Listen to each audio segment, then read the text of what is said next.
And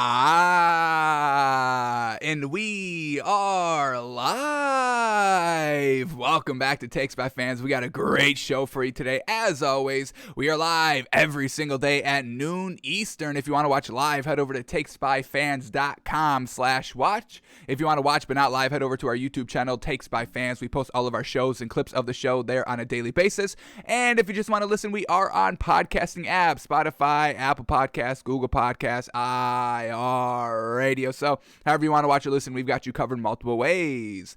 Alrighty, today's a big old Wednesday, folks. It is maybe potentially our last our last great film study of the year. Next week, who's going to play, who's not going to play.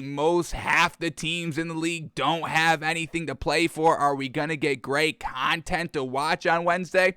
We'll still continue our Wednesday film studies into the playoffs, but less games in the playoffs. Should we even watch the losers because they're not even advancing anymore? So this is just the last full pick of the crop. Great talent, high-level film study that there may be for the rest of the year, folks. So we got to go off without a bang, no?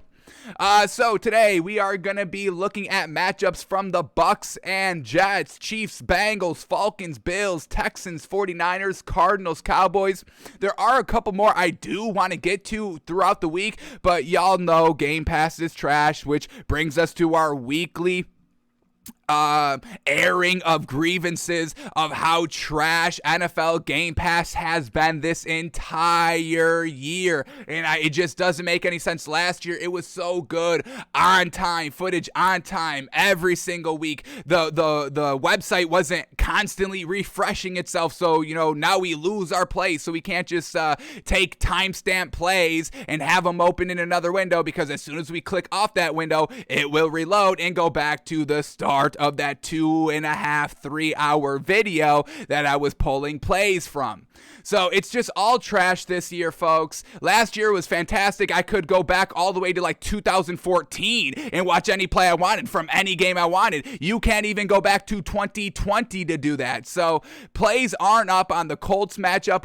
We definitely have to watch Carson Wentz, because we have to see, are the Colts true Super Bowl contenders or just playoff contenders? And the way that we've been seeing Carson Wentz play, folks, we cannot upgrade them to Super Bowl contenders. So I still want to watch the Colts from last week, seeing what Carson Wentz looks like, but the film is just not up yet, folks. They say 24 to 36 hours after the game ends. Well, we're at near damn 72 hours, so what the hell is going on over there?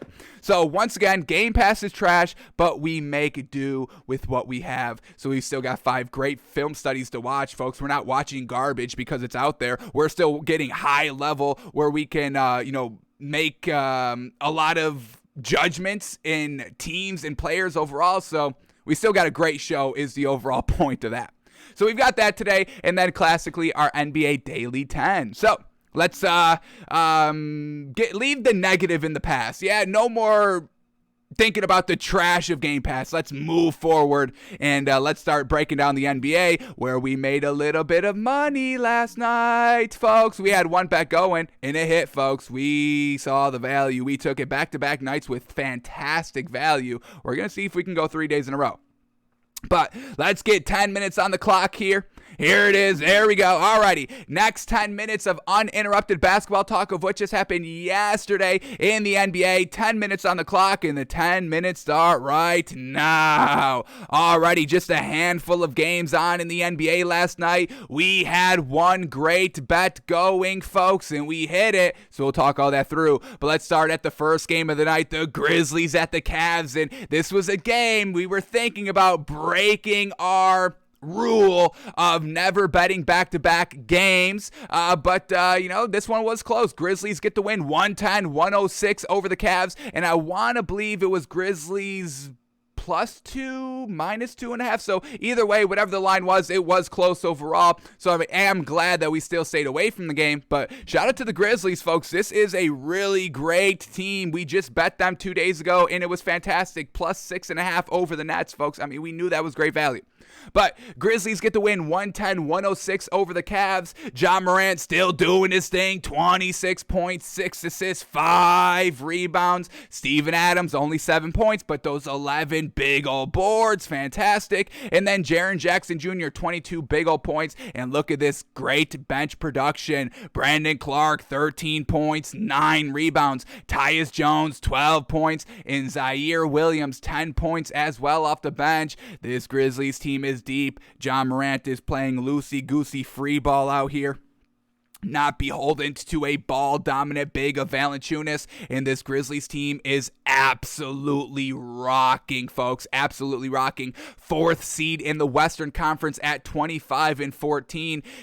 They still have a little bit of work ahead of them to try and crack that top 3. Once again, the top of the Western Conference, folks, is just so good. Way better than what the, do I dare say way better? I am gonna say way better than the top of the Eastern Conference. So Grizzlies still need 3 full games to try and get to that number 3 spot, and then about 5 games out to try and get to that 2 spot, and about 6 games out from trying to get to that number 1 spot. So Grizzlies, they're trying to kind of crack that top 3, but fantastic at the top of the Western Conference. This Grizzlies team is getting it done on a nightly basis with Ja Morant. Without Ja Morant, great team overall. And they got a win last night over a really solid Cavs team with Darius Garland back. 27 points, 10 assists for Darius Garland. Yes.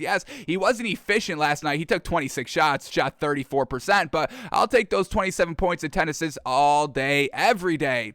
Jared Allen doing his thing, 22 points, 12 rebounds down low. Evan Mobley, 17 points, 8 rebounds. Lauri Markkanen at the 3, 13 points, 5 assists, 6 rebounds. All that was fantastic. And then off the bench, we can always count on, once again, Kevin Love, 18 points, 10 rebounds off the bench there. Cavs just come up a little bit short here, and they lose by 4 over the Grizzlies. But two great teams playing last night. It went close. It went down to the wire, and that's exactly what we expect from 2 great teams facing each other. A close, great game overall. So we could still buy the Grizzlies, obviously, and we are still buying this Cavs team. Grizzlies get the win 110-106. Alrighty, next game up. This was the game that we bet on last night. Spurs at the Raptors. Raptors get the big, dominant 25-point win, 129-104. And all we had to do was swallow a little old 6.5 points. Yes. We knew that was fantastic value, folks. So let's start here with the Raptors since they got the win. Fred VanVleet. We had confidence in betting on the Raptors last night because of Fred VanVleet, and he absolutely showed why we had that much faith in him. 33 points, 7 assists, 7 of 14 from the 3. Yes, sir. Get it done. Gary Trent Jr., 21 points, second leading scorer for the squad last night. Pascal Siakam, 18 points, 12 rebounds, 5 assists, and we know his defense is fantastic. A plus 26 on the floor last night. Yes, man. And then Scotty Barnes, the great rookie, 11 points, 8 assists, 9 rebounds. And then OG Anunoby still at the 5 here, back at it, 14.7 rebounds. So everybody in the starting lineup had a phenomenal game. And then they got a great contribution from 2 bench players. Precious coming off the bench, 10 points, 4 rebounds. And Justin Champagne, 14 big old points as well. So this Raptors team is finally all healthy. They're deep. And they got Nick Nurse as the head coach with Fred VanVleet as their on-floor general. Yes, sir. Let's start truly buying into this Raptors team. Currently, this Raptors team is 9th in the Eastern Conference. They're about 2 full games back from that 6th seed where the Cavs are of not being in the play-in tournament. But watch this Raptors team turn it around and start being super competitive in beating some of the better teams in this league, folks. So we are all clear of betting the Raptors for the rest of the season until something derails, which I don't see happening. But watch out for this Raptors team, folks. Great bettability on them. Alrighty, and then they beat the Spurs. Once again, just nothing great here for the Spurs. A lot of starters out. We had Jakob Poeltl, their 5, their center, their big man was the leading scorer of the squad, folks. That's not going to win games, unfortunately, unless your name is Jokic and Jacob Podol. It may sound like Jokic, but it's not Jokic. 19 points, 12 rebounds for the big last night. Then we had Devin Vassell, 15 points. It was solid, okay. We had Derek White at the 2, 12 points, 2 assists. What is that? Solid bench contribution from Josiah Primo, 15 points, 4 assists, 5 rebounds. And Joe Wieskamp, 13 points off the bench, but you didn't get any great production from the starters, so your great production from the bench is just falling on deaf ears, and that's what we saw last night. Spurs get blown out by 25 points. All right, then we get the Pacers at the Knicks, and the Knicks get it done. They're number 1 and number 2 get it done. Their guards are still having such lackluster performances out here. Now, finally, Julius Randle and RJ Barrett take it upon themselves to kind of be the 2 good guards at the forward position, the 3 and the 4. Julius Randle, 30 points, 16 rebounds last night. Fantastic. RJ Barrett, 32 points, 8 rebounds. And once again, these guards, Evan Fournier playing the 1. No points, 2 assists. Trash. Alec Burks, 14 points. He had 4 assists, 6 rebounds. Overall, that was a better night from a 1 here, or from a guard here on the Knicks. But overall, no consistency, no depth, nothing great here for the Knicks. Off the bench, they didn't even get great bench production. They had Emmanuel Quickly with 11 points, but is on 30% shooting. Mitchell Robinson had a pretty solid night, 8 points, 8 rebounds on 80%, but that was really the only great bench production last night. So this Knicks team still staying away from it. They're not consistent. These guards play every single night is one of the most atrocious things I've seen in the NBA all year long, and there's really no buyability, bettability in the Knicks. RJ Barrett and Julius Randle both getting on the same page, 30 plus 40 games into the season. Is that supposed to be impressive to us? I don't think so. I think this Knicks team is kind of way more lackluster than what they were last year, folks. No real buyability, anything like that on this Knicks team, even though they get the win last night. And then the Pacers, once again, Pacers doing classic Pacers things. Miles Sabonis out there, 15 points, 4 assists, 8 rebounds. He's still playing the 5. They played this man at the 3, the 4, the 5. It doesn't matter. Wherever they put him, they lose games. We know this about the Pacers. We had Dwayne Washington Jr. He had a pretty solid night last night, 17 points, 4 assists, filling in at the 1. But overall, there's just nothing great on this Pacers team, and another loss for them last night on the road, 104-94. All right, then we get the Suns at the Pelicans. Suns get the big old win here, 123-110 over the Pelicans. Valanciunas, Brandon Ingram still, doing their damnedest to make this team work. They're just not that deep, unfortunate. Let's start here with the Pelicans, excuse me. Devontae Graham had a pretty solid scoring night, 28 points and 6 assists last night.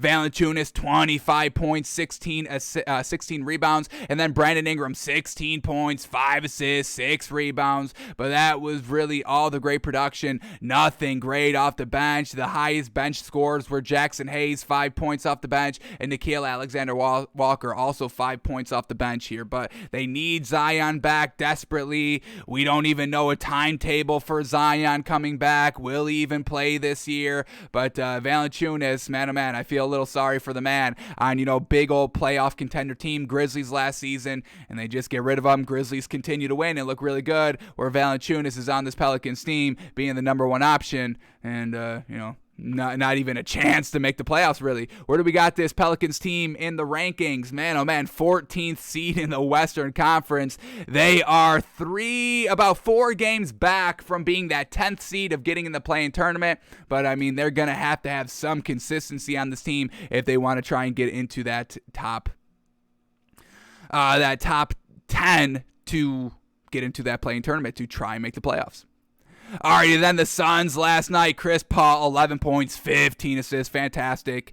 We get Devin Booker, 33 big ol' points, 9 rebounds, 4 assists. That is our 10 minutes, but we still got to finish up one more game to cover. And then Jalen Smith filling in for DeAndre Ayton at the 5, 12 points, 5 rebounds. And then Mikal Bridges, 23 big old points. And look at this, folks. Bismack Biyombo getting 30 minutes off the bench. Yes, 16 points, 3 blocks, 2 steals, 3 assists, 6 rebounds, a +8. Yes. Getting deeper this Suns team is. Watch out for the Suns, folks. They were on the verge of winning it last season. Have they done enough in this offseason? Prepared enough? Fixed the small things to finally win the finals? We'll have to wait a little bit longer here to determine that, but watch out for the Suns team. Top of the Western Conference, looking real gosh dang good. And Suns win 123-110. All right, the last game of the night, the Kings at the Lakers. Lakers get it done. LeBron's just been going on an absolute tear the last month in the league. Lakers win last night, 122-114 for the Kings. Still playing at the 5, 31 points, 5 assists, 5 rebounds. A fantastic night. We get Russell Westbrook, 19 points, 7 rebounds, and 2 assists. But get this, folks, no turnovers. A game with Russell Westbrook having no turnovers has hell frozen over, folks. What the hell is going on? And we get this stat right here. Russell Westbrook finished Tuesday with 0 turnovers versus the Kings. It was the first time since March 14th, 2016. 16 has been 5-6 years since Russell Westbrook has had a game with 0 turnovers. This snaps a 407 game streak with a turnover, which was the longest streak turnover tracking started in 1977, folks. Damn, 407 straight games with at least 1 turnover. And finally, Russell Westbrook has cracked that long garbage streak. So, is this the turning point of Russell Westbrook? We'll see. I wouldn't hold my breath, though, but we'll see. And then Malik Monk, once again, we know this man has to be the offensive scoring machine that we kind of know he can be for this Lakers team to truly make their presence known in the league and if they want to kind of make it deep in the playoffs. And that's exactly what Malik Monk did last night in the starting lineup at the 3, 24 big old points on 6 of 11 from 3 and 53% from the field on 15 shots. We will absolutely take that. And then this Lakers team had great contribution from the bench last night. Talen Horton-Tucker, 19 points, 6 assists, 4 rebounds, fantastic. And then Dwight Howard, 14 points, 14 rebounds. Yes.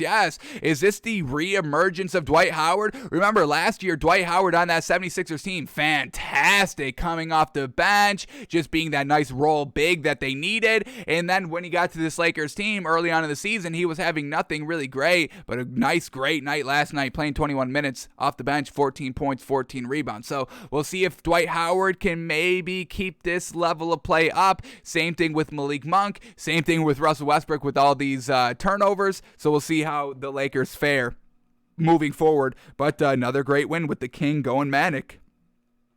And then the Kings last night, De'Aaron Fox led the team in scoring 30 points. Buddy Hield back to his 13 threes a game, 26 points with Buddy Hield coming off the bench. And that was really all their great performances last night. And the Kings lose by 8, 122-114. Alrighty, that is all the NBA from last night. So now let's see what the lines are on these games tonight in the NBA and see if we can find some great value. We have found extraordinary value the past 2 nights, folks. Grizzlies plus 6.5 over the Nets, and just last night, folks, Raptors minus 6.5. So we've been cashing out these last 2 days, and let's see if we can keep it going with the fantastic value. Tons of games on tonight, so the value, we can find it, folks. Multiple chances at great value. So let's see if we can find some. Here we go. First game up, Pistons at the Hornets. Pistons plus 10, Hornets minus 10. We like this Hornets team, but not enough right now to swallow 10 points. That's a lot to swallow for this Hornets team. We know the Pistons are trash, but they just had a great performance in their last night, their last meeting, their last game. We'll see if they keep it up. We'll stay away from this one. we get the Rockets at the Wizards. Rockets +7, Wizards -7. Alrighty, we know this kind of Wizards team is potentially turning a little bit of a corner. Dominant Kyle Kuzma getting it done the last couple of nights, and we know this Rockets team is one of the worst teams in the league. Alright, for the Rockets, John Wall is still not playing, and Armani Brooks is out still, so expect Christian Wood to be back in this game, ready to rock. And then for the Wizards, we get Montrezl Harrell out, Rui Hachimura out, and Aaron Holiday all still out with that COVID-19. So, Wizards here. The -7 is looking pretty appetizing. Christian Wood back for the Rockets. Maybe they are a little competitive here. The Rockets may be able to dominate the Wizards down low. No Montrezl Harrell, so, no depth at that big position. So Wizards -7. I am kind of liking it, but let's see what the other value of these other games are. If we don't find anything else, we'll come back and take the Wizards -7, but we'll see what else we get. That's real. If we were getting like Wizards -4, that's great. -7 though, are we ready to buy this Wizards team enough to swallow 7 points? I don't know. But let's keep going here. We'll come back to this one. Next game, we get the 76ers at the Magic. 76ers -9.5, and the Magic +9.5. But we're going to stay away from this one. The Magic have kind of been impressing us, being competitive without Cole Anthony. Cole Anthony is a game-time decision, so we'll see if with Cole Anthony potentially back, they can pull it all together and be competitive. They're also at home, folks. And then for the 76ers, we get Shake Milton is out. Matisse Thybulle is out. Tyrese Maxey is still out here. And we saw the 76ers get it done without Tyrese Maxey in their last meeting. But, we just told y'all when we talked about the Magic last time, hey, we're going to start buying and respecting this team a little bit. So we're going to stay away from this one. No great value on either side. All right, then we get the Warriors at the Mavericks. Warriors -5.5, Mavericks +5.5. All right, this Mavericks team on a little 3-game winning streak. Are they turning the corner? Are they coming into their own? I don't really know. I don't really think so, but we'll see what happens tonight. Warriors, everybody's good to go. Klay Thompson about to make his debut on Sunday. That is still on track. And then for the Mavericks, Isaiah Thomas got to the Mavericks and then instantly sidelined with COVID. How unfortunate. Truly one of the most unfortunate stories that there are in the NBA, folks. We get Willie Cauley-Stein out, Porzingis out, and Boban Marjanovic is still out. So I get Luka Doncic versus Steph Curry, and we've seen this Warriors team, Steph Curry, a little lackluster on some nights, but it's Andrew Wiggins, it's Jordan Poole coming through in the clutch. I'm not really buying this Mavericks team as great. Like we said, a 3-game winning streak, folks. They're trying to turn it around here. I'm not really buying it. We're going to swallow 5.5 here for the Warriors. They just get it done on a nightly basis, folks. I'm not buying this Mavericks team just quite yet. All right, then we get the Spurs at the Celtics. Spurs on their back-to-back, so we're going to stay away from this game in totality. For the Celtics, is Jaylen Brown all good to go? He is. All righty, Jaylen Brown back. Celtics -7.5. That may be good value for y'all. We don't bet the back-to-backs. Y'all know how we do. So if you bet back-to-backs, Celtics -7.5. Not bad value, not bad value. All right, then we get the Nets at the Pacers. Nets -8, Pacers +8. Nets, Pacers on the back-to-back. We stay away from this one. We get Raptors at the Bucs. Raptors +8, Bucs -8. Bucs.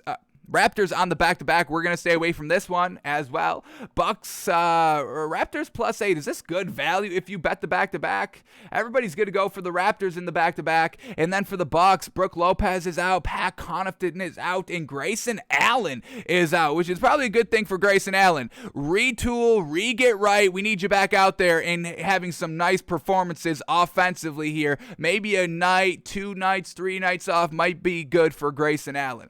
We're going to stay away from betting this game. All right, then we get the Thunder at the Timberwolves. Thunder +8.5, Timberwolves -8.5 here. Is the big three all good to go here finally for the Timberwolves? D'Angelo Russell, game time decision. Karl Anthony Towns, a game time decision. And then for the Thunder, Luguentz Dort is out. But I'm loving what we're getting from this Timberwolves team, and it truly seems like the big three is finally all gonna be back tonight. So we are going to swallow 8.5 points here with the Timberwolves at home. This Thunder team, it's only going to be Shai Gilgeous-Alexander out there. We've seen some solid performances in the last 2 weeks with Shai Gilgeous-Alexander and Luguentz-Dort both on the floor together, but we know those are their only two pieces that they have on that team. One of those pieces being out, and Luguentz-Dort, he's not the best offensive piece, but he's pretty solid defensively. So Anthony Edwards going to be able to run rampant by himself, and hopefully Karl Anthony Towns and D'Angelo Russell can join him. So Timberwolves minus 8.5, liking that value. Then we get the Jazz at the Nuggets. Oh my goodness, this might be the best value of the entire night, folks. We have to check the ins and outs, folks, but Jazz minus 3.5, Nuggets plus 3.5. I only have to swallow 3.5 here for the Jazz. Oh my goodness, that's fantastic value. We know there's no bettability in this Nuggets team. Let's check the ins and outs. For the Jazz, Hassan Whiteside, game time decision. Jordan Clarkson, game time decision. Bojan Bogdanovic, game time decision. Rudy Gobert, game time decision. Donovan Mitchell, game time decision. Everybody's a game time decision here. Gosh dang. And then Joe Ingles is the only one certified out. Let's quickly take a look at NBA Fantasy Labs, our favorite Twitter account here, to see if we can get any updated information on these Jazz players. What do we got? We got tweets coming out 14 minutes ago, an hour ago. Nothing on the Jazz personnel being in or out. Alrighty. Little unfortunate here. Are they all just not playing? This line truly makes it seem like all those players will not be playing. Let's quickly take a look at this Nuggets side. Here we go. All right, Jeff Green is out. Austin Rivers is a game-time decision. Maybe they get him back. But other than that, it's going to be basically what they've been working with all season. Just joking out there, buys lonesome. Aaron Gordon being out there, but no great offensive production by him. So we are going to lock in the Jazz minus 3.5. That is amazing value if everybody is playing. All those game-time decisions, I doubt they all don't play. So we're just going to lock in this value here. This is too great a value to pass up at the current moment, folks. If we get burned at game time with everybody being out, it's just something we're going to have to live with, folks. We're going to live and die by these game time decisions. Jazz minus 3.5. All right, last two games. Here we go. Hawks at the Kings. Hawks minus 1.5. Kings plus 1.5. All righty. This Hawks team coming off of a loss against the Blazers, leaving a bad taste in our mouth. We're going to stay away from this one. Bogdanovic is still out, and we know that, they can miss him as that offensive threat. It was just really Trae Young going off for 50-plus points in their last meeting against the Blazers. Unfortunately, that was still not enough to lift the Hawks to the win. And then everybody's basically good to go there for the Kings, so we're going to stay away from this one. Then the last game, Heat at the Blazers. Heat minus 2, Blazers plus 2. Heat just losing Jimmy Butler the other night, so he's not going to be out there on the floor for the Heat. Markieff Morris is out still. Duncan Robinson is out. Bam Adebayo is still out. So Tyler Hero, you better do your best Jimmy Butler impression. And then for the Blazers, Damian Lillard and CJ McCollum are still out. Anthony Simons went off for the Blazers. That's why they won, but I'm not going to believe that he can do it in back-to-back games, or back-to-back meetings. So we're going to stay away from betting the Heat and the Blazers. And now we're going to come back to this Wizards game, and we are going to take the 7, folks. We're going to swallow the 7 with the Wizards, and we're going to go with 4 picks, our most picks of the 2022 year so far. We had 2 picks 2 nights ago, 1 pick last night, and we're rocking with 4 picks, swallowing tons of points, and I think we've got great value tonight, folks. So here we go. We are officially taking Warriors minus 5.5, Timberwolves minus 8.5, Jazz minus 3.5, and the Wizards minus 7, swallowing tons of points, but we're feeling good that they can get it done tonight. Feeling good. 4-teamer, the odds on the parlay plus 1258. You bet 100, you're looking at $1,300 on this win, folks. Loving the value tonight. Alrighty, that is all the NBA we had to go over for today. So now let's shift gears and head over to the NFL on our Wednesday film study, breaking down games, the films, how are these players and teams looking? Are we buying these teams heading not only into Week 18, but into the playoffs, deep into the playoffs, Super Bowl contenders? Can we rely on anybody, any team going into the playoffs, going into the Super Bowl potentially? And as we watch these film studies, watch the film, watch the play, we can move some teams into different categories. We are going to watch the Bills. Are we going to be able to upgrade the Bills from playoff contender to Super Bowl contender? We are going to watch the Cardinals and the Cowboys. Cowboys currently playoff contenders. Can we move them up to Super Bowl contenders? And Cardinals in Super Bowl contender category, do we have to move them down? So as we watch the film, we can move some of these teams into some different categories depending on what we get from the film, what they are showing us, what they are actively putting out there. So with that all being said, let's go to our first matchup here. And we're going to the Bucs and the Jets. Now, we're going to watch two things here. The first thing we're going to watch is Braxton Berrios for the Jets. And because, and I know the Jets are not a Super Bowl team or even a playoff team, we get it. But moving forward, I really think the Jets should make Braxton Berrios not the focal point of the offense, but I really think that this Jets team has the pieces offensively that they need next year to be more competitive and take that next step from, all right, year one, laying the groundwork, to year two, putting it all together, building on what we learned from last year, getting better and increasing the wins from about 4 this season to maybe about 6 or 7, right on the cusp of potentially getting in the playoffs. And then year 3, that's when you take the next step of being playoff contenders.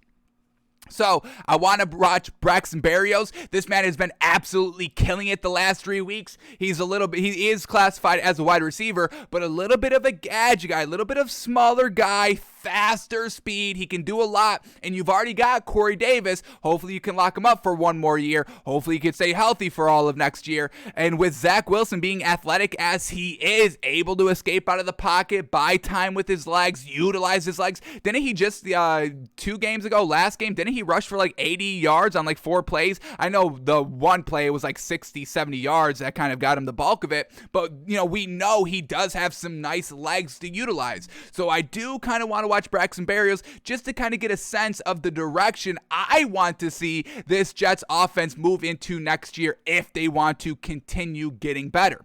And then we'll watch the final drive by the Bucs. Tom Brady, how much time officially left? 2 minutes, 12 seconds, down 1 score here. They are down 3 points, or down 4 points. Were they down 4 points at this point? We take off 8 points. Yeah, they went for 2 there. Yeah. So down 4 points, needing a touchdown, field goal doesn't do anything. Tom Brady, way too much time having to drive 93 yards. And we can truly see, based on that last game-winning drive, that Tom Brady does all the gosh dang time. Can we put this Bucs team in Super Bowl contender category or just playoff contender category? We'll see if anything looks clear in the footage. But let's start here with Braxton Berrios first. Every touched by Braxton Berrios from his 2-touchdown game. Now, here it is. Let's read you his stats and then we'll watch the film here. Braxton Berrios,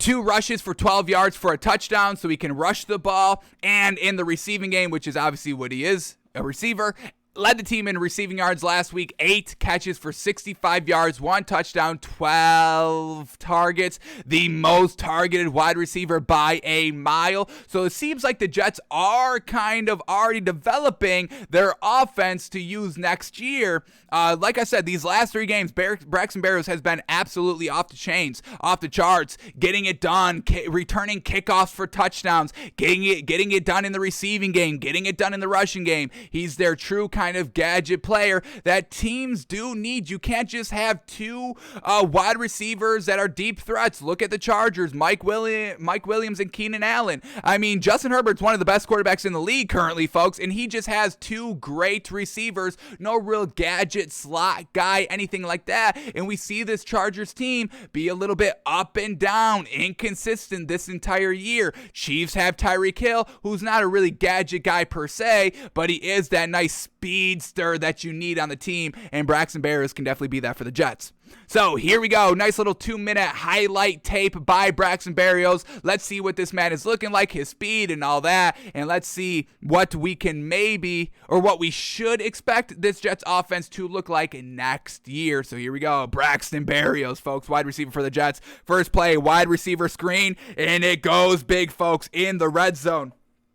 And once again, having a type of receiver like Braxton Berrios with a young emerging rookie quarterback in Zach Wilson, that just makes it easier for Zach Wilson to get better. That's why Mac Jones has been having great success. He's got like these great tight ends that they utilize in the red zone. Hunter, Henry, making it easy right off the rip for him so he doesn't have to just do it all himself. You can rely on your pieces a little bit. And this was great play calling down in the red zone, wide receiver screen. Not letting Zach Wilson truly kind of just do it all himself. And then here we go, still in the red zone, trick play, Braxton Berrios. I mean, we get a direct snap to the running back. Zach Wilson goes out for a pass. The running back tosses a ball off to Braxton Berrios. And look at this, folks. I mean, we get Zach Wilson out for a pass. Braxton Berrios has the option to pass the ball to Zach Wilson. But this is, I mean, just look at all this green field. I mean, of course, Braxton Berrios is going to run the 10 yards for the touchdown himself. Here it is. Boom. Look at the speed. Getting it done. Touchdown, Braxton Berrios. Great read. Didn't force it to Zach Wilson. Nice IQ. Nice vision. Saw, I mean, wide open miles in front of him.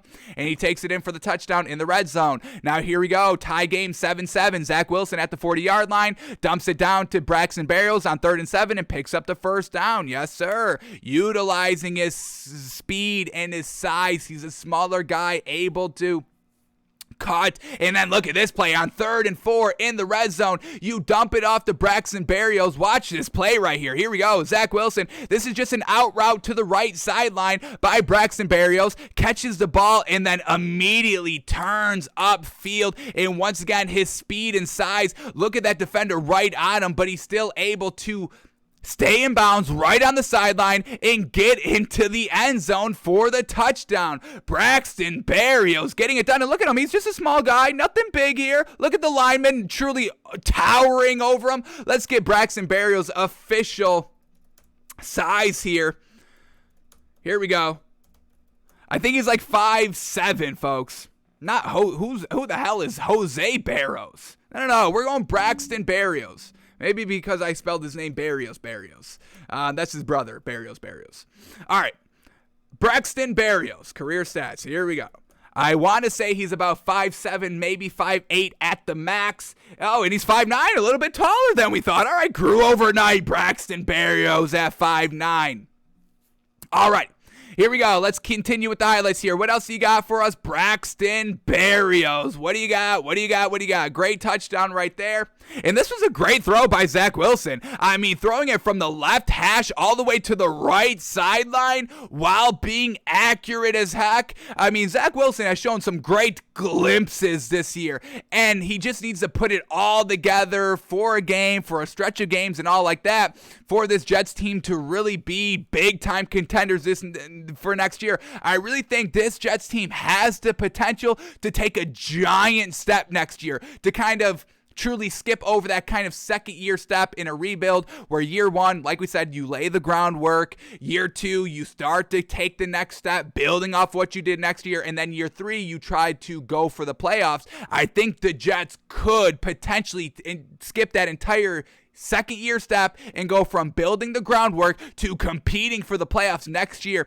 If they just fine-tune anything. We've seen Zach Wilson get better and better and better every single week. Robert Saleh, even coaching-wise, better and better and better every single week. Jets were competitive against the Bucs last week, folks. How crazy is that? And I know the AB situation and all that maybe played into it, but overall, it was still competitive. I still give the Jets credit for it.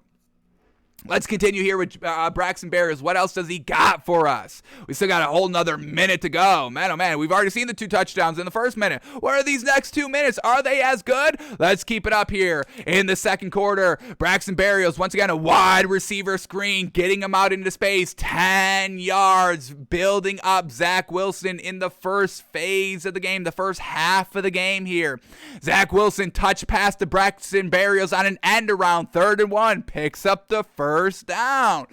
And once again, this is just all in the kind of beginning stages. We haven't really seen the Jets utilize Braxton Berrios until like 3 weeks ago. So all this kind of offense and the scheme and the blocking, yes, on the 3rd and 1, it only went for 2 yards on that end around. But wait till next year. If they continue to develop it and perfect it, that's going to go big, folks. That will go big.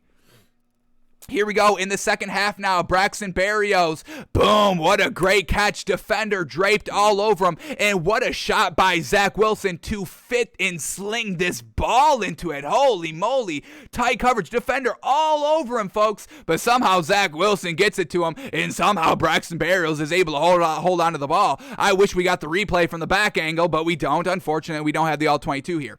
All right. Here we go. Zach Wilson. Next play. Once again, a nice little kind of gadget play. A lot of misdirection. Braxton Berrios takes it and somehow finds 10 yards to run. This seemed like it was going to get blown up in the backfield for a loss of about 10 yards. But Braxton Berrios, patient running, waiting for the blocks to develop. And once they do, then he takes off. 2nd and 10, picks up 10 yards and was this close. A shoestring tackle away from ripping it off 60 yards for the score. Jets were up 24-10 at this point in the fourth quarter, and that truly could have iced the game for the Jets with the win. So Jets this close, a shoestring tackle away from Braxton Berrios single-handedly winning the game for the Jets. That's what we want to see from the Jets next year. So gosh dang bad. And then the last play right here, Braxton Berrios in the red zone, 3rd and 6. Just dumps it down to him. Zach Wilson evading all the pressure up front. Just slings it off of his back foot. And Braxton Berrios with the concentration to go all the way down to the ground for the catch. He's a small guy, but his hands are as good as DeAndre Hopkins at 6'2", 6'3", folks. Love what we saw from Braxton Berrios these last 3 weeks. I want this man. Not 100% the focal point, because I still think they can utilize the deep threat of Corey Davis with Zach Wilson's big arm that he has, but utilizing Braxton Berrios in the little bit of the gadget game, the slot game, to truly move this Jets team down the field more consistently and easing Zach Wilson into his sophomore season come next year. Let's get it together, Jets. Let's get this offense rolling. And I think Braxton Berrios finally, and what is this, his 4th season? His 3rd season, getting it done, going into his 4th. Let this man show you what he can do. We've loved it over the last 3 weeks, folks. All right, so that's Braxton Berrios, folks, our big old endorsement, and we really want to see the Jets offense really move in that direction come next year.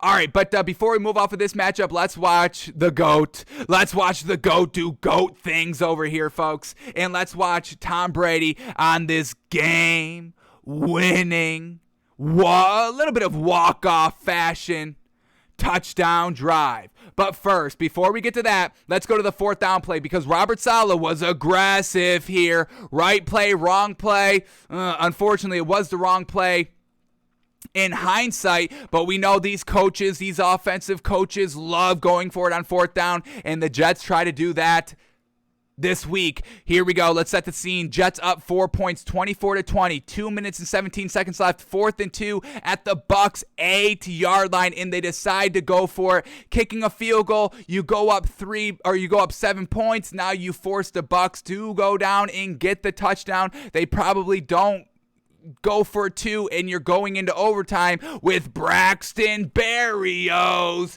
able to potentially win the game for you. So I don't love the move here to go for it on 4th and 2. I know it's a meaningless game for the Jets. You're at home. You have a chance to knock off the defending Super Bowl champions with this 1st down pickup. The Bucs have no timeout, so you can basically ice the game right here. And I get all of that, folks, but I don't love all these fourth downs. And you didn't even go to Braxton Berrios on the first down. So what were you doing here?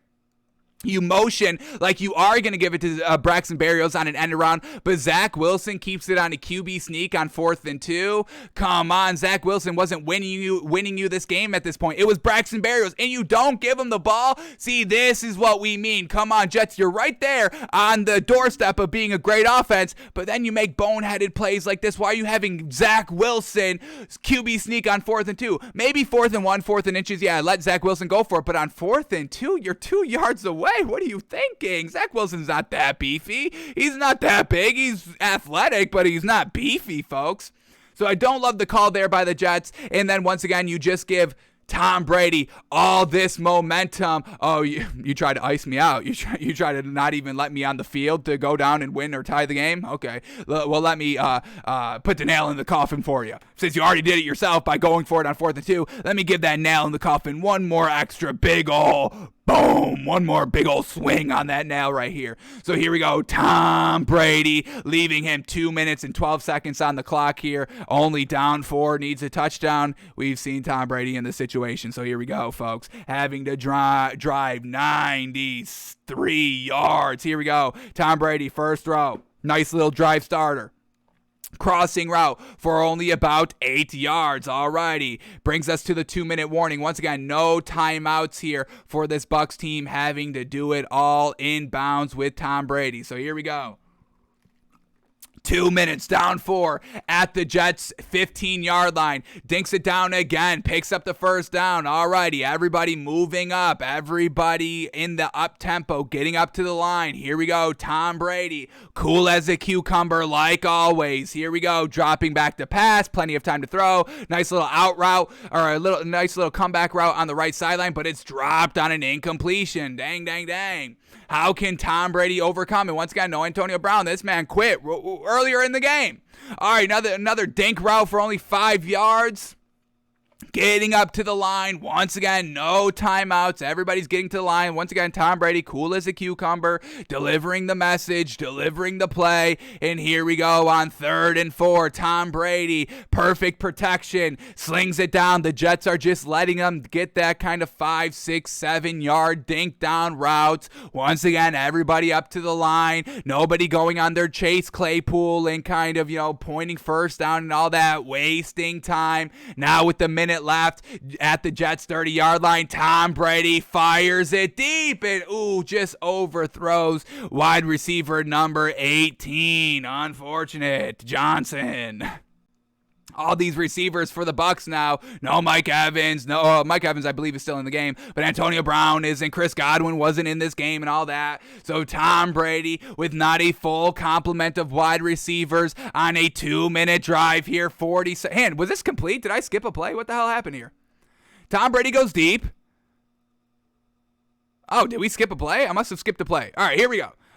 So off the incompletion, here we go. Let's go to this play. I apologize. I didn't know I skipped over a play. On 2nd and 10, off the incompletion, Tom Brady once again goes deep, and there it is at the 50-yard line. 50 seconds left now. Once again, everybody getting up to the line now. Jets defense is scrambling, and that's what I hate about the defense is kind of slacking off on a 2-minute drive. It's just like these quarterbacks know how to work the clock. They will eat up those 5-7 yards, no problem, and still have plenty of time to do something now that they're in positive plus field territory in the Jets side of the field. So I hate that play. I hate that the defense is just don't want to give up the big play. I get you don't want to give up the big play down the field, but now you're giving the Bucs momentum. These receivers are good now. They've got that kind of warm-up throw, that warm-up catch. They're all ready to rock now, and then, like Tom Brady does, just hits you over the top for 25 yards off of all the dink and dunk. So, backing off as a defense, it doesn't do anything. I hate that, folks. If I'm a defense coordinator, I'm pressing even on 2-minute drills. I don't care. All right, Tom Brady now ready to end it. Another comeback route, letting them get 10 yards, more time coming off the clock, but it's not going to matter. It's Tom Brady, folks. He does this. 25 seconds left, and once again, just cool. Everybody's cool here. Everybody's cool. Tom Brady gearing up, and now he's going to take his chance since obviously Tom Brady can throw 30 yards now, and he's got a couple of cracks at it, but he's just going to take it all in one. Tom Brady going deep. Bad play by the Jets defense. So once again, what were you even doing defensively? Yeah, you were just backing off and letting them wear down the clock. But then once they got into striking distance, it's Tom Brady. You're not even covering guys all the way down the field. I just don't get the defensive play. So the Jets still, once again, are in the building block stage of this kind of rebuild. Robert Saleh definitely going to have to tighten everything come next year. That's why we still need that kind of second year, little bit of the next step in the second year. But man, oh man, not great defense here. But then once again, it's just Tom Brady, the GOAT, the king of quarterbacks, getting it done like he always does. So Tom Brady goes down to win the game, and Braxton Berrios may have just kind of saved himself in the league based on what he's done over the last 3 weeks. The man has done nothing in his career, not getting the opportunities with the Jets because the Jets have been trash. Finally able to come into his own here, year 3. Hopefully we see a big old explosion in year 4.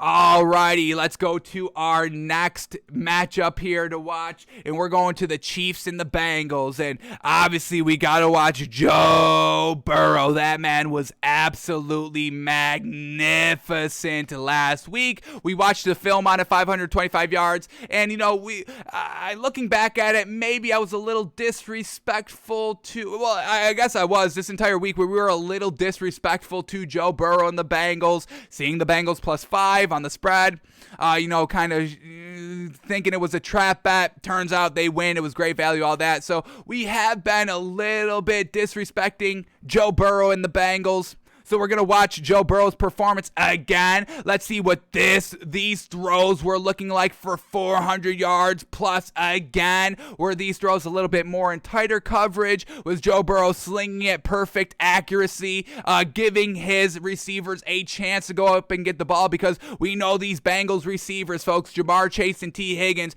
may be the best wide receiver duo in the league, folks. T. Higgins is disgustingly undervalued right here. And I know Jamar Chase just had 266 yards. I know that was fantastic, but T. Higgins has silently put up like close to 100 yards like the last 5-6 weeks. The man has been truly flying under the radar.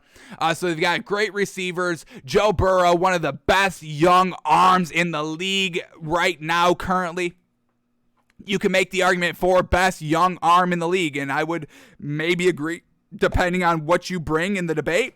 But Joe Burrow, absolutely fantastic. So we're going to watch his highlights here and respect him maybe a little bit more this week. And then I want to take the final drive by the Chiefs. Why did it stall in a field goal? Why did they just have to tie up the game with kicking the field goal? Why couldn't they get it done? Did Patrick Mahomes stall? Was it the great Bengals defense?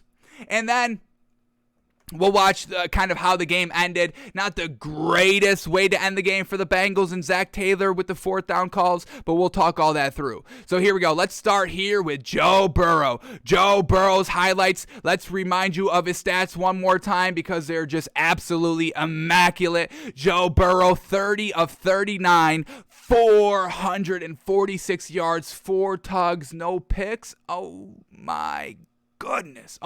Fantastic.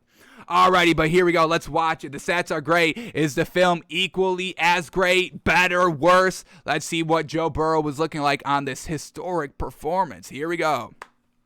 First play up on a 3rd and 5 in the first quarter. Joe Burrow, a little bit of a hesitation, avoiding the pressure, and then look at that, keeping his eyes strong down the field. Now, this was about a yard short of the first down, so not great overall, but just shows Joe Burrow's escapability and all that cool, calm collectedness in the pocket, and that's something that we have been kind of talking about this week.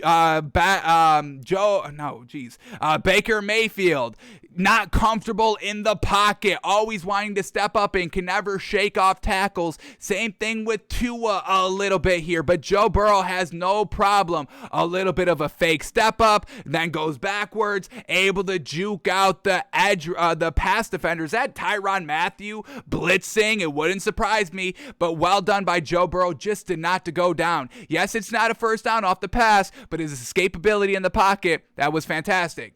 Now here we go on 3rd and 17. Joe Burrow escapes in the pocket again. Chooses the right lane on the step up, dinks it down to Joe Mixon. Once again, not another first down pickup, but Joe Burrow showing us what he can do in the pocket.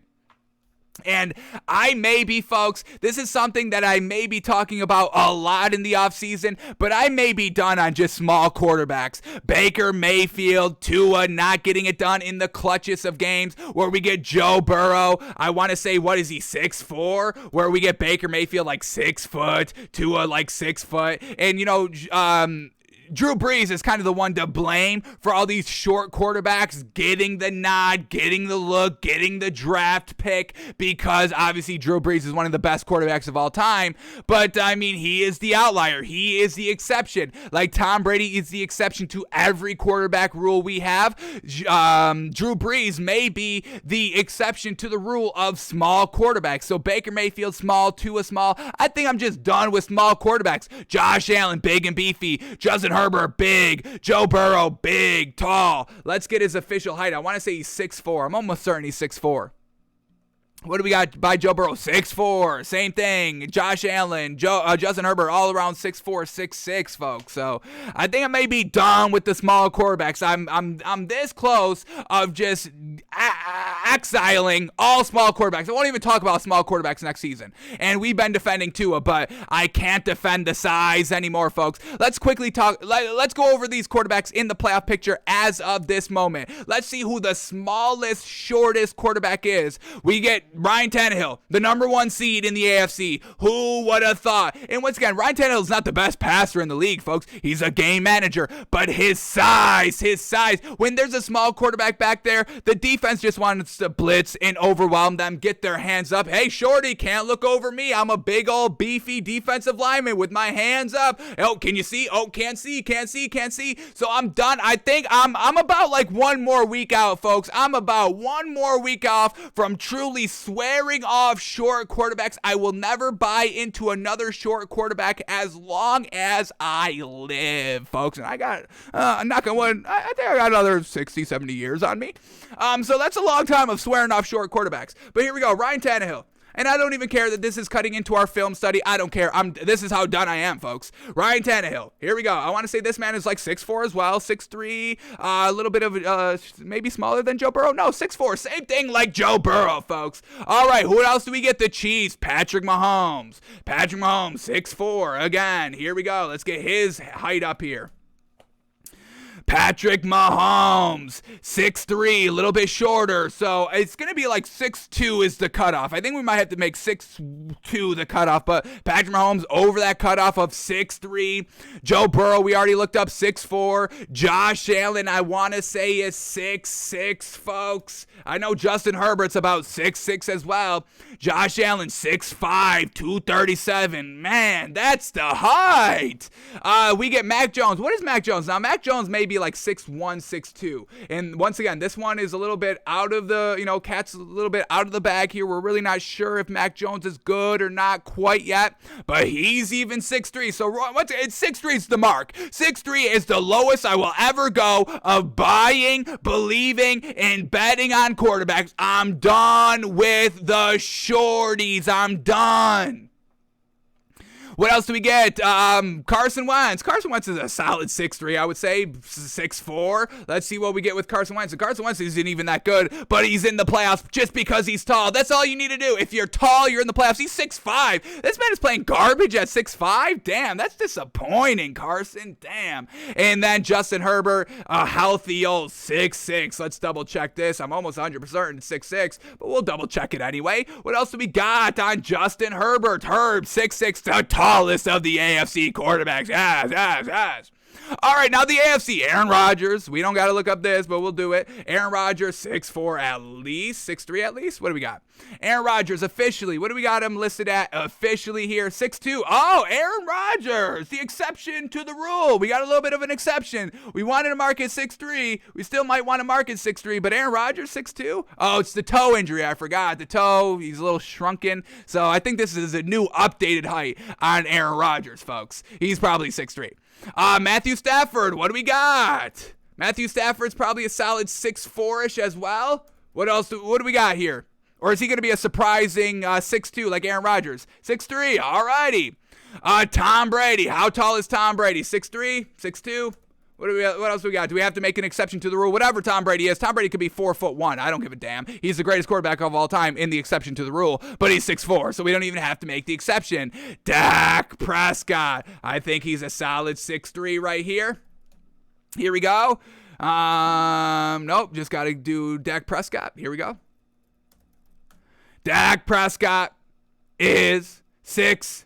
All right, so 6'2" may be the cutoff. Maybe we can sink down to 6'2". Kyler Murray, obviously a little bit of an exception to the rule here because of that dual threat ability. But now even like Russell Wilson. Is Russell Wilson even good anymore? Kyler Murray at 5'10". And Russell Wilson, I mean, his credentials have to kind of be challenged this offseason as well. Is it all just Seahawks offense just being trash? They got rid of their offensive coordinator, still trash and all that. So now do we have to turn our focus to Russell Wilson, folks? Russell Wilson, what do we got with him? The man is 5'11". So Kyler Murray 5'10", the exception to the rule, but how long the exception to the rule? Russell Wilson had a great 5-year stretch, and now he's starting to fall off. So maybe it truly is turning the corner of only big quarterbacks being good. So exceptions to the rule, folks. If you're not 6'2", you better hope you're a dual threat like Kyler Murray, like Russell Wilson, like Jalen Hurts. Jalen Hurts isn't that big. I want to say Jalen Hurts may be 6 foot. Let's get that up since this Eagles team is in the playoffs. Jalen Hurts is 6'1", so even, I mean, he's dual threat. He's 6'1", right under that hook. So Tua's not dual threat. Baker Mayfield's not dual threat. I am done, this close to being done with the short quarterbacks. This close. But let's get back to the footage here. Here we go.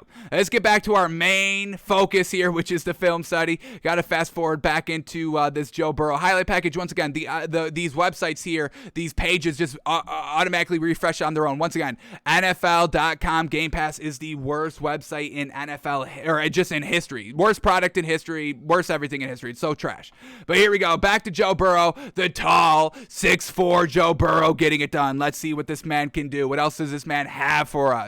Here we go, 2nd and 7, Joe Burrow, boom, wide open target right there, and Jamar Chase takes it all the way to the house. I mean, obviously he needs to win Offensive Rookie of the Year. Stop it with the Mac Jones talk. This man is just getting it done, consistent, reliable, a huge reason for this Bengals kind of culture turnaround in the last 2 seasons, even though he's a rookie this year. Here we go, Joe Burrow on a comeback route, Jamar Chase with the bobble, but gets 2 feet in bounds, and that's a completion.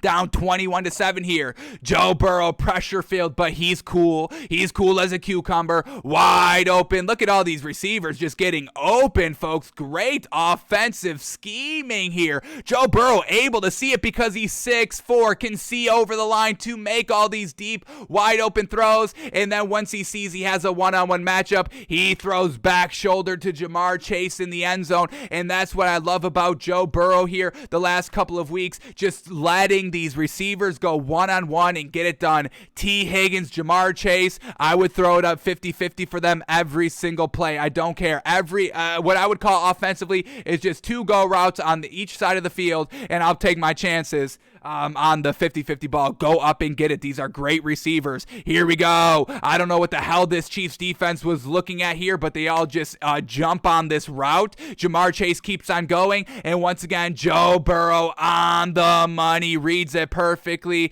This Chiefs defense, what is going on with this Bengals offense that is giving every team so much trouble defensively? Ravens, kind of known as a great defense, obliterated them. Chiefs have come into their own as a great defense these last couple of weeks, obliterated obliterated them. What is going on? Jamar Chase and Joe Burrow has these teams, I don't even know. He has them going crazy. They don't know what to do. And then Joe Burrow loading it up deep. T. Higgins deep. Yes, on the boundary. Throwing it up. Let's count the yards on this throw. Joe Burrow with the big arm, launching it from his own 25-yard line, getting it all the way down to the 35. So a solid 40 yards right there all through the air. And it's T. Higgins again getting this ball. Great hands by T. Higgins. Once again, another one-on-one matchup, and Joe Burrow takes advantage of it, giving your playmakers a chance to succeed. Another reason why we love Justin Herbert as well. And then here we go, Joe Burrow in the red zone. What a touch on this ball. Holy moly. Back corner end zone. It's not wide open, but it's about 2-3 yards open, and Joe Burrow with the great ball placement in the corner, and that's another great touchdown throw by Joey B. Yes, sir. All right, 30 more seconds here of the highlight package. What else do you got for us? Joey B on this fourth quarter drive, throwing it up for Jamar Chase, and Jamar Chase with the excellent hands. This throw may be a tad underthrown, but it's Jamar Chase and T. Higgins on the other side. They go and get the ball. They will do whatever it takes to go and get the ball, jump back over the defenders, whatever it takes. Here it is. Little bit of a better throw of a ball, and Jamar Chase able to just change direction, change his body at the last second to adjust to this ball. I mean, man, oh man. So Bengals, you gotta watch out for this team. Offensive explosion. They get down. It doesn't faze them. They stick to their plan. They stick to their deep ball throws, and they get it done, and they end up with the win, 34-31. All right, let's see. Is this Bengals defense as good as this Bengals offense is? So here we go. The Chiefs down 3 points, and they're driving the ball. They get just basically at the red zone at the 21-yard line, but they can't get it done. So let's take a look at this Chiefs offense, this Bengals defense. Let's see who got it done more. Was it just the Chiefs not able to get it done offensively, or did this Bengals defense step up absolutely big time and get it done to force the Chiefs only for a field goal to tie the game, giving Joe Burrow a chance to win the game on that final drive like we saw? So let's see. Doesn't seem like we're going to be able to do this because this is not loading. So that's never a good sign, obviously. Can we watch? Is this Bills tape loading? Can we just go to the next one? Let's see. Is this Josh Allen tape going to load? Josh Allen tape does not seem to be loading either. Alrighty, let's get a second here. Let's give it a second. Is anything going to load for us? Man, oh man, and I gotta call Spectrum. What the hell is I don't know what's going on here, folks. NFL.com, Game Pass is always trash. Spectrum, I've got the highest paid internet. I'm hardwired in, but we're still cutting in and out. I mean, I don't want to be, conspiratorial here, folks, but I would say there is an active agenda against takes by fans from being at the greatest that can be. NFL conspiring with, Spectrum and all that to make it hard for us to get a clean show in, folks. Alrighty, so nothing seems to be loading at the current moment. Alrighty, is there anything we could talk about as this is going on? Can we fill a little bit of time? I already filled time talking about done with the short quarterbacks. We should have saved that for this. Damn.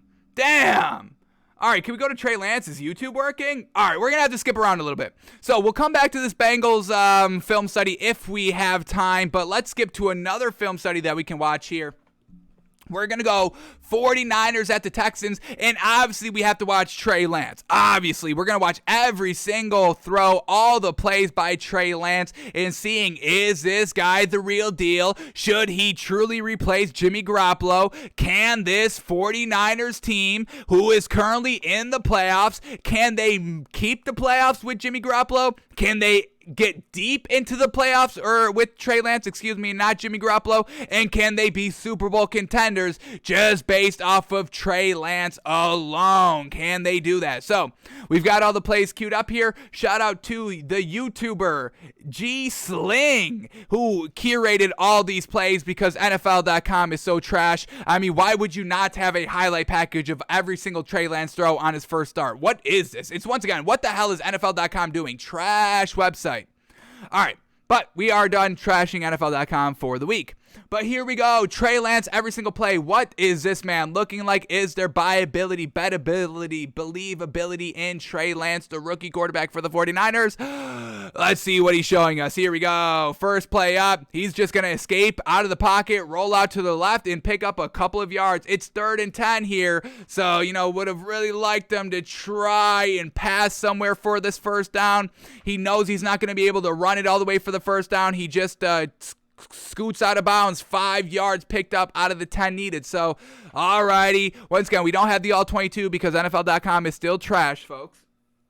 So we can't see, was there anything open here? But Trey Lance not taking a shot on 3rd and 10. That's something that we absolutely hate seeing. Take the chance. Get the ball to the sticks, not underneath the sticks.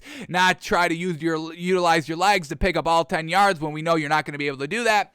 So, alrighty, Trey Lance there. We don't really love that. But it's his first series, his first throw of the day so far. Unfortunately, nothing open. Here we go. Next drive on 1st and 10. Trey Lance. Nice escapability there. But just look at how wild this man was acting in the pocket. Taking his eyes from deep down the field to not deep down the field. And then last second, seeing somebody. And then dinking it down for a yard. So, I don't like how he's looking, navigating the pocket and all that. 3rd and 1, they utilize Trey Lance. Fantastic. He picks it up. Here we go. Bootleg out to the right. I don't like how he's kind of throwing on the run here. He did like a little hop on that throw, and it wasn't accurate. You see the running back out of the backfield, or the tight end, that's Juszczyk, who's great. I mean, Kyle Juszczyk is maybe the best player, the best consistent player on this 49ers offense. And Trey Lance, a little skip here. You've got all this room. You don't need to be doing that. So Trey Lance skipping as he's throwing, and it's a real duck. Juszczyk has to go all the way down to the ground. It's a miracle he was able to reach all the way down low and stay on his feet to pick up 3 yards. But Trey Lance, settle it down a little bit. Go to your fundamentals. Stop hurrying everything. So far, we're only 28 seconds into the highlights. I'm not impressed so far. What else do we get? Here we go. Tons of read option here, which is definitely what you could do with this 49ers offense now that you have Trey Lance at the helm, that he's dual-threaded and mobile. Tries to deliver a hit right here, gets a little smacked. 3rd and 2. Once again, a little bit of a quarterback keeper, and he's not beefy, and he's getting ragged around, folks. I truly don't know, and I know this is only 39 seconds into this highlight tape. I truly don't know what Kyle Shanahan was seeing in Trey Lance to kind of make it the story all off season of, hey, Trey Lance is going to be ready. Trey Lance is going to be ready. Trey Lance is the guy. It's not a matter of if, it's a matter of when. And so far, he's hopping as he's throwing. He's not delivering a hit, but not going down and getting obliterated. He's not beefy at all. And the Texans defense is really not fooled by this man's running game so far. Now, they do end up winning the game, and this is only still the first quarter, so maybe it gets better. We still got tape to watch, but so far, I've got some big old reservations on Trey Lance. Here we go, 2nd and 9, backed up at his own 5-yard line, escaping out of the pocket. Kept his eyes down the field, and here he made a great throw on 2nd and 9. Nothing open, buying all the time, escaping out of the pocket, kept his eyes down the field right there. Picks up the first down. Play action, fires it deep, gets it good for 10 yards. At the 50-yard line here, Trey Lance gonna get taken down for a sack here. Rush just barrels right into him. This defensive line just obliterated the offensive line and moved it right back into Trey Lance, and Trey Lance gets taken down for a sack on 2nd and 11. On 3rd and 19 after the sack, Trey Lance gearing up for a throw. Comes up about 7 yards short of the first down. Unfortunate, but it's 3rd and 19, so we're not going to weigh that too much on Trey Lance. All right, here we go. Trey Lance, play action. Plenty of time to throw, comfortable in the pocket, and throws a pick. See, we were gearing up for his best throw. Clean in the pocket. Look at this footwork. Great footwork. Cool feet, not kind of happy feet, not looking to kind of escape the pocket. Kept his eyes down the field, and then made a bad throw for an interception. Man, I am not liking at all what we've seen from Trey Lance so far. All right, here we go. He's got a lot of work to do for us to kind of come around on him. Here we go. Trey Lance, play action. Look at how he's just maneuvering in the pocket as he's kind of getting drawn back because the pressure. He just, I don't know, his movement. He looks like a newborn deer or something, learning how to walk. He just looks so choppy, unnatural, unfluid, a little unathletic, which is weird because we know Trey Lance is athletic. We just saw him run. He is a dual threat quarterback. But it's just not optically this dude. I don't like the optics of it. That's what it is. And so far the throws are pairing up with the optics because it's not looking great. But let's keep it up here. We got the full body of work to take. Last throw maybe before halftime. 38 seconds left. Trying to do something right before the half. Try to get some points. Unfortunately backed up a little bit. Now 27 seconds. Trey Lance rolling out to the right. Kept his eyes down the field. And inaccurate pass way behind this receiver. And this receiver is decently open right there. Seemed to be maybe tipped by the defender. Let's break this one down one more time. Last second. May have been tipped by the defender there to kind of change the trajectory of the throw. 2nd and 10, Trey Lance over the middle of the field. There we go. Gets it to the receiver. Past the first down, past field goal range, and 14 seconds left. They're still relying on Trey Lance with no timeouts here. Gearing up big. And, a nice 50-50 ball here. This is pretty good. This is a nice shot here by Trey Lance. Threw it where only the receiver could go up and get it. Receiver stuck a hand out, almost made a nice OBJ reach back catch. So for that's a nice green mark for Trey Lance, giving your receivers an opportunity. And then here we go, 7 seconds left. Still trusting Trey Lance to make the right decision, not take a sack, not dump the ball in the middle of the field of play because they got no timeout. So let's see, does this pay off well? Trey Lance, 7 seconds left at the 35-yard line. And is that a catch? Oh my God, they ruled this a catch, and they do get 3 points off of it. Watch this throw. This seemed like it was going to be a pick for a second. Gets lost in the sun by the defender. Maybe tipped. And then number 11 is that Deebo Samuel, able to catch the ball on the sideline. Wow. But overall, that first half, no real great throws by Trey Lance. We don't love his movement in the pocket. And his accuracy is not shored up at all. That's our first half notes for 3 points. Let's see if he can change it around a little bit. Here we go. After the adjustments have been made, after, the offensive coordinator was telling him, hey, you got to correct this and this is going to be open because we see what the defense of the Texans have been doing in the first half. So making those adjustments, what can Trey Lance do now? Here we go. Second half of play here. Trey Lance, a nice rocket in there. This is a tight ass throw over the middle of the field. Didn't do a deep ass drop back, and he just slung it in there. That's a great throw on stride. Fantastic. Number 11 takes it all the way down to the 35-yard line once again, and that's Brandon Ayuk, number 11, not Deebo Samuel. Brandon Ayuk takes it because it was in stride because of the accuracy of Trey Lance. So, alrighty, building it here. Let's see if he can keep getting better. Play action, going over the middle of the field, and this one was tipped by the linebackers right before it really could get even close to where the receiver was. So, alrighty, batted down. Trey Lance designed quarterback draw here, picks up about 6 yards on 3rd and 4. Another quarterback keeper right up the middle, only gets about 4 yards. Which brings up 4th and 1 now. Here we go, play action pass. Trey Lance rolling out to the left, throwing left, and almost an interception right there. So once again, Trey Lance, I don't know if Kyle Shanahan wants Trey Lance because he wanted to run this kind of hybrid play action, read option quarterback running offense, but Trey Lance does not look good running the football. He does not look like Kyler Murray, Patrick Mahomes, even Josh Allen, who's really not your prototypical dual threat, but's got some great legs on him.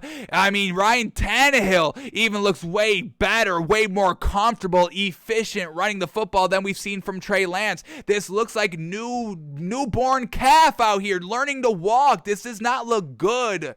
Man, oh man. Here we go. Trey Lance gearing up deep, goes deep, and it's double covered. They get pass interference off of it, so bail out here. I don't necessarily agree with the pass interference. Don't love the pass interference at all. Man, oh man, that's a bad call. And once again, the Texans got a little beefed in this game because of this call. Brings them all the way down to like the 15-yard line. Trey Lance airing it out. Not a good throw at all. We'll count the yards just to kind of get a nice read on his arm size. We'll say he launches this one from the 30-yard line. Gets it all the way down to the 20. So we got about 50. Got to shave off maybe about 3 yards. So we'll count it like 45 officially. So, man, oh man, I'm not loving at all. I have not seen one great thing where I go, wow. The one wow was, hey, he threw up a 50-50 ball at the end of half. All right, that was good. It was good, but that was it. What else do we get? 3rd and 4 in the red zone. Trey Lance. Here we go. Steps up in the pocket, but then just dinks it down. All right, anybody can dink down. A nice little floater on a dink. Wide open, picks up the 4 yards for the first down. Trey Lance still in the red zone here, and this is just a bootleg. I mean, he sells the play action, but nobody else is selling the play action either. So, and then Trey Lance delivers a wide open pass to a wider open receiver who goes in wide open, untouched into the end zone for the final 7 yards. So that's Trey Lance's touchdown drive. Bailout pass interference, 3rd and 4, dink and dunk wide open, and then bootleg touchdown wide open. I mean, we'll give them a little credit. I don't want to, this. I'm not knocking, folks. We don't knock players like this, but we're not impressed by this. This is not a Super Bowl contending team with Trey Lance. This is not even a playoff contending team with Trey Lance. Here we go. Trey Lance on 2nd and 8. Nice sling over the middle of the field, and this one should have been caught. This was dropped. Did not seem like it was on Trey Lance, though. That was not behind. That seemed to be good. Just dropped there by the receiver, which brings up 3rd and 8. Can he convert this? 3rd and 8, rolling out to the right here, keeping his eyes down the field, takes off and runs with it, and goes out of bounds about a yard short. Solid speed at for a quarterback, but overall nothing better. He's not the best. He's not Kyler Murray level of kind of speed. Same thing with Lamar Jackson. Maybe a little bit faster than Patrick Mahomes, but that's it. And it's just, if it is faster than Patrick Mahomes, it's like a slight. All right, here we go. Bootleg off the right side. They're up 10-7 in the 4th quarter, and then he goes deep. And once again, this wide receiver, this is an underthrown ball, and the receiver comes back to it. And the defense by the Texans is trash. And we know this Texans defense, they give up the big ball. That's the one kryptonite overall on this Texans team. Offensively, defensively, they give up the big ball. And this was a big ball here. Trey Lance gearing up for this throw, folks, okay? He's gearing up. You see him work his way. He kind of shuffles into this throw. He wants to go deep. And this is what he does, throwing it from the 50, and it gets all the way down to the 10, like 40 yards. Like, that ball is falling exponentially right there. Like, this is not a big arm quarterback. Not a big arm. Doesn't look good just running the ball. I don't know what people are seeing in this dude, folks. From the jump, we've never seen anything in Trey Lance. Going back to watching this man in college, in Division II football. The man's not even in, the FBS, folks. All right, here we go. George Kittle making an extraordinary catch. 3rd and 12. Trey Lance going over the middle of the field. It's a pretty solid throw, but it's George Kittle making a nice one-handed grab right there. All righty, they're up 17-7. 4 minutes left in the 4th quarter. Great catch by George Kittle. What else do we get trying to ice out this game? Once again, just look at this catch by George Kittle. One-handed. Fantastic. All right, Trey Lance, you got another throw for us here? Any other highlights here by Trey Lance in the red zone from the 3-yard line? Direct snap, quarterback keeper, and he runs it in. So, yeah, Trey Lance in the red zone. Oh, but it's holding, coming back. Trey Lance in the red zone works good because there's a lot of options. Trey Lance trying to throw the wide receiver screen, and it's way incomplete, way inaccurate. 3rd and 3, Trey Lance tries to run up the middle and comes up a yard short. So Trey Lance did not look good at all to me, folks. And honestly, this 49ers team with Trey Lance, and it seems like they're going to rock with Trey. Are they rocking with Trey Lance? I don't even know. Is Jimmy Garoppolo good to go? They need to get Jimmy Garoppolo back out there. I take Jimmy Garoppolo all day, every day of what we've seen from Trey Lance. So if they're rocking with Trey Lance, this 49ers team, folks, they're playoff pretenders with Trey Lance. And that's who we've seen who we've seen latest. So that's where we're going to put the 49ers, playoff pretenders, as long as they're rocking with Trey Lance. No, I don't see it. I don't see it at all on the man. At all. Alrighty, we're gonna probably be able to get to one more film study here, so let's go back to this Bills-Falcons one. Let's see, this one is loading back in, so that's absolutely fantastic. We are back, it seems, maybe? Or do we gotta cut the show short? Are we gonna be back, or do we gotta cut the show short? Alright, seems like we're back. Alright, yeah, that's what I thought. Let me threaten you one more time, NFL. Yeah. Alrighty, here we go. Last film study. Let's wrap it up on this one. We're going to Falcons at the Bills here, folks, and we're watching Josh Allen. And why we're going to watch Josh Allen here? Well, we want to watch his running ability. But like we've been saying all year long, NFL Game Pass is trash. They say the film the film is going to be out 24 to 36 hours after the game is over. And remind you, this was a game at 1 o'clock on Sunday. So, and it's still not up. It is Wednesday. If you are watching not live, this is Wednesday at 1:24 p.m. Eastern time, so it's well after the 36 hours that they say. So I want to focus truly on the Josh Allen rushes, because that's what we've been asking for the entire year of this Bills team. Get Josh Allen way more involved rushing the ball than what they have been doing. So we unfortunately have to work with what we have, and what we have is Josh Allen's biggest plays versus the Falcons. Now, he did not throw well at all. 3 picks, 120 yards, that's it. So I'm expecting all these plays to be all of his rushing plays, so we can still look at his rushing plays and talk through his rushing plays. But utilizing Josh Allen in the red zone, fantastic for his rushing ability. Josh Allen, big, beefy. He doesn't fumble. He fumbled early on in his career, but these last 2 years, he's cleaned it up so well that it's not even a knock on him anymore. It really shouldn't even be a narrative on him anymore. And it's still a little bit of a narrative when people talk about Josh Allen running the ball. They're like, oh, well, he still fumbles. No, he doesn't. He's cleaned that up 1,000,000,000% from his first 2 seasons. So, no more Josh Allen fumble narratives. It's just not a current narrative, folks. Stop falling in love of old narratives and still trying to make them relevant. This one's not relevant anymore, folks. So Josh Allen, great at holding onto the ball here. He's big, beefy. He doesn't get injured. Let me knock on wood. He has not been injured off the run, so you can still utilize him rushing. I know that's another kind of fear that the Bills have, fans have, of, hey, we don't want Josh Allen running the ball because we want him healthy and all that. And I understand that kind of thought process of, if he's running the ball, he's going to put himself in harm's way more hits, more opportunities to get injured. And I get that, folks. I do. But this is what Josh Allen is good at. We can't hold Josh Allen back for the sake of him maybe potentially getting injured at some point in his career. You just gotta utilize him until if or when it happens, and then you live by the results. But holding Josh Allen back, we know this Bills team, they must do something. This Bills team right now, if they're just going to be a pure drop back passing team, they're not going to make it through the playoffs in the AFC. They may win a game, maybe they get 2 games under their belt, but they lost last year in the AFC Championship game, and we've seen the Titans get to the AFC Championship game, lose, and then never make it quite as far. So that Bills team could potentially do the same thing where they maxed out at the AFC Championship game and keep getting worse and worse as the years progress, because they know and can figure out what the Bills do do and counter it while the Bills don't kind of progress themselves. So truly, this Josh Allen making it a more focal point offensively could make or could really be the difference between the Bills winning the Super Bowl or just kind of fading into oblivion like potentially the Titans do. They still got another year here where they're making the playoffs, but they made it to the AFC Championship game 2 years ago, then in the second round, and then maybe first round exits. It's possible here.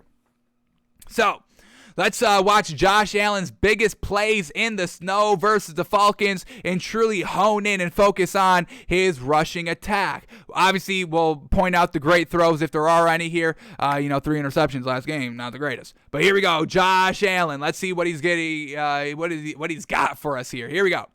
First throw, Josh Allen just going to sling it. Nice little dink down. Cole Beasley, come back, easy, 10 yards, first down. All righty.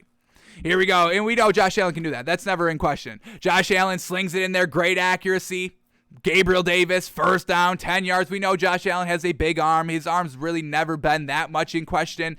In the red zone a little bit, but other than that, he's got a big, powerful, strong, accurate arm. Here we go on the sideline, comeback route. Stephon Diggs, first quarter here, getting everybody involved. Great, strong, confident throwing here. Love seeing it. Now approaching the red zone, Josh Allen keeping his eyes on the field. Big throw. Gabriel Davis once again now officially in the red zone. 3rd and 10. Clutch as heck. Josh Allen in the red zone here. Let's see what we've got. Josh Allen play action. Nothing open. Rolling out to the right. And then is going to decide to tuck it and run with it and get 6 yards. And another reason why we love Josh Allen running the ball is because he's confident not only in the rushing, but in his decision making. When he knows he's going to tuck it and run it, he just does it. There's no, indecisiveness. Oh, I'm going to run it. No. Last second I'm going to throw it. No. I'm going to pull it down last second. No. He gets it done. He knows when he needs to. He knows when to finally make that 100% commitment. And because of that, that's a nice 6-yard pickup in the red zone. All right, here we go. 3rd and 4, still in the red zone. Josh Allen rolling out to the right. Bingo, bango, throwing on the run. Josh Allen is great as well. So, once again, the read option game, the play action game. Josh Allen can throw on the run. So, once again, just adds another dimension to the overall rushing attack by Josh Allen. We told you he is confident in his kind of, running ability and tuck it and run it, but he also can throw on the run, which once again, just kind of, you have to play Josh Allen running all the way to the boundary because he can still throw on the run accurate as heck. Here we go, 2nd and goal from the 1-yard line. Josh Allen, design, quarterback, keeper, everything flowing right. Josh Allen runs left. There we go, Brian Daboll. The genius is starting to recook here for Brian Daboll, the offensive coordinator for the Bills. This is what we've been begging for, especially in the red zone. If you don't want to run Josh Allen from the 20 to the 20, I guess that's fine. We don't love it, but we get it. But you must run Josh Allen in the red zone. This is one of the worst playoff team offenses in the red zone that there is. They get points, but they don't always get touchdowns, and we see them pass the ball tons in the red zone, not getting it done. So adding this extra dimension from Josh Allen, it opens up everything, folks. Why we want it. Here we go, back in the red zone, 3rd and 10. They're up 7-2. Josh Allen, here we go, direct snap to him. Gonna look down the field, and then he slings it. Nice comeback route. Gabriel Davis on the left side. Caught. First down. Yes, sir. Confident throwing. Strong throwing. 3rd and goal from the 5. And once again, it's a quarterback keeper designed run. Josh Allen off the right side. Everything flowing right. They run right. So now you've got that to work with as you head into the playoffs. Teams watching film on Josh Allen. Oh, in the red zone, everything flows right. He can go left, but he can also go right. So now they have to play both. So that was great. Once again, schematically by Brian Daboll as well. This was a great overall game offensively, rushing-wise by Brian Daboll to truly get kind of everything intact heading into the playoffs. All right, what else do we get by Josh Allen? Then he starts to throw some picks here coming up, which keeps the game close. But here we go. Josh Allen, another great ball. Stephon Diggs, accurate tight window, 2 defenders, and he still slings the ball in. Once again, Josh Allen, we've never had really any big red flags on this man's accuracy overall. Here we go, stepping up in the pocket, sees that there's so much green field in front of him, and then he takes off with it, picks up the first down and more. What's another great thing about Josh Allen running the ball is that he always looks for every single yard he can get. Now, we don't want every rushing quarterback doing that, but we know Josh Allen is big and beefy. He's not Lamar Jackson, who's a little skinnier, a little scrawnier. Same thing with Kyler Murray, smaller, scrawnier. Josh Allen is big and beefy, folks. 6'4", 6'5". We've got his height up here. We've already looked at it today, but let's double check here. We got Josh Allen. I thought we put up Josh Allen. Did I not look up Josh Allen's height? We not get to him? Oh, yeah, right here. Josh Allen. 6'5", 237, big, tall, beefy man out here, folks. So him fighting for every extra yard, we encourage it. So here we go, 10 yards before the first hit, and the defender slides off of Josh Allen. Josh Allen able to stay on his feet. Then he jukes. He does a little slip through juke on another defender, and then he goes down. But he picks up another 7 yards off of his determination and his inability to go down. We love that by him. All right, but then he throws all the interceptions in the second quarter, and now the game is close, 14-15. They're down in the third quarter. So here we go. Josh Allen rolling out to the right, taking off with it, sliding down here, 1st and 10, and he draws the flag. So once again, he knows when to get down, when not to get down, and he even draws the flag. Josh Allen is smart. Give him credit for that. He's big and beefy, so stop worrying and holding your breath every time he takes off. He'll be fine. He'll be fine. I'll knock on wood, folks, but he's fine. Relax. This is such a huge, integral part of his game. You can't take it away from him. You can't even rope him in and rein him in and no. Let this man be a free bird. He's great enough to do that, folks. Stop trying to prevent injury, folks. You don't win. Fortune favors the risky, the bold, something like that. And holding Josh Allen back from running is not bold or risky. So fortune will not favor you, okay? Let Josh Allen run. Let Josh Allen run. Let him run. Let him run. Let him run. That's what I want to hear the next Buffalo Bills home game. Let him run. Let him run. I'll be there. Do I have to buy tickets to this Bills game, folks? The Bills playoff game at home. If they can wrap up this week, I'll do that, folks. I will go to the Bills home game, playoff game, and I will start to chant, let him run. Let him run. Let him run. Let him run, folks. Let him run. All right, what else do we get here? We still got more plays to watch. Josh Allen, any more rushing attack here? It's been great so far. They kept it up. Nice little dink down to Cole Beasley. Sets up a 3rd and 3. Can they keep this up? Here we go. Empty backfield. Josh Allen on 3rd and 3. What do they got for us?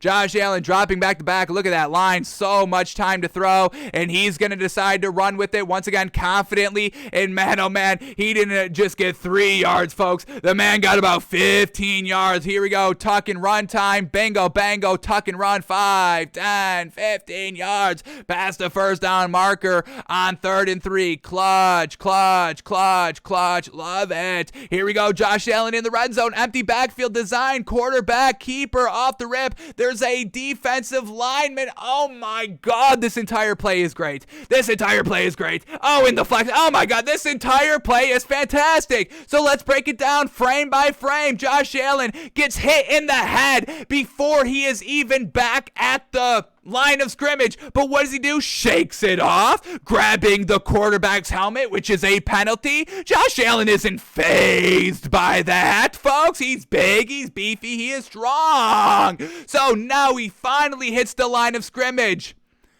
Here it is. He even faked it one last time. A little extra fake in there because his hands are so good he can fake to the last second. The ball's not coming out of those big mitts of Josh Allen. Look how secure that ball is right there, folks. You're not knocking that out. That is not coming loose. That is not jarring free, folks. Strong hands, and then here he goes. He lowers his shoulder to compete for the first down, and it's not even on a third down. It's 2nd and 6. You still got another play, but Josh Allen says, no, I want the first down now. Lowers his shoulder and picks up the first down, and then the first down arm stretch. Josh Allen flexing at home. Then we get Josh Allen in the red zone at the 2-yard line on the 2-point conversion. And boom, that's just too easy. Cole Beasley wide open. That's 2-point conversion, baby. They officially go up 7 now. Here we go. Josh Allen back at it offensively. What can Josh Allen show us that will make us go wow again? We've gone wow so many times. Now Stephon Diggs doing his thing. Extra 5 yards because he's so shifty and nifty and can stay on his feet. Josh Allen play action. Rolling out to the pocket, buying time, and then a comeback route for Stephon Diggs. Do they mark him for the first down, or are they going to mark him short here? Where are they going? Oh, looks like they gave him the first down. Josh Allen, another first down, arm stretch. I love this, the swagger of this kid. Once again, design quarterback run. Josh Allen takes it all the way down to inside the 5-yard line in the red zone. Here we go, 2nd and 8. He gets hit. He gets hit right 3 yards behind the line of scrimmage, but he's still able to stay on his feet and then weave in and out of traffic for the first down and more inside the 5. Let him run. Let him run. Let him run. Am I right, folks? Let the man run. Let the man run. Josh Allen, folks. Fantastic rushing attack. He's the best rusher on this team. He's the best thrower on this team. And Brian Daboll has been so adamantly about making Josh Allen be the lone person to get it done on this team. That's why they have not established any sort of running game at all this year. If you're gonna rely it all on Josh Allen, then you can't hold it back, and you must let him run. Let him throw, but let him run. Let him run. Let him run. Josh Allen rushing attack, fantastic. Best thing about this Bills team overall. Alrighty, folks, that is going to do it for us today. A little short on our film study. Our internet not quite cooperating with us, kind of, set us back a little bit, but we got most of the things that we wanted to say out on today's show. Couldn't watch kind of the second half of that, Bengals Chiefs film study. But there are still maybe chances that we can fit some of these film studies in for the rest of the week. Probably not tomorrow, because Tuesday, Thursday, a little wonky for us. But Friday, Saturday, we'll have time in the show. So we'll be back here, folks. We'll be back and still maybe breaking down film if it's up. It's got to be up. All right, folks, that's going to do it for us today. Thanks for tuning in. Thanks for watching. Thanks for listening. We're back live tomorrow around noon Eastern, where we break down the NBA.